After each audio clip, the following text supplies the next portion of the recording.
একবার এক কুকুরের খুব খিদে পেয়েছিল। সে সারা দিন এদিক ওদিক ঘুরে বেড়াচ্ছিল।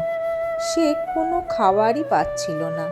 সে সারা দিন ঘুরতে ঘুরতে ঘুরতে ঘুরতে একটা বাজারে মাছের দোকানের কাছে গিয়ে বসলো।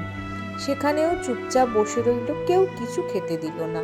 মানুষজনের সামনে দিয়ে গেলে তারা তাকে তাড়িয়ে দিচ্ছিল।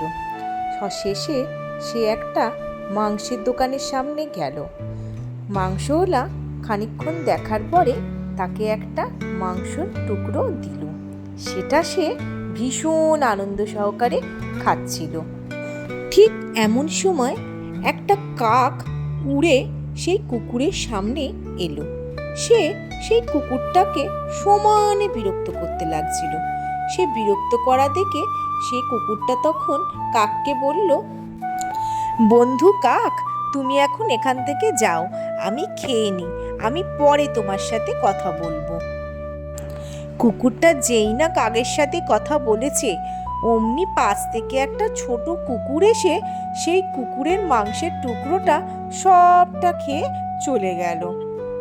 তখন কুকুরটা কাকের ওপরে ঘেউ ঘেউ ঘেউ করে ডাকতে লাগলো।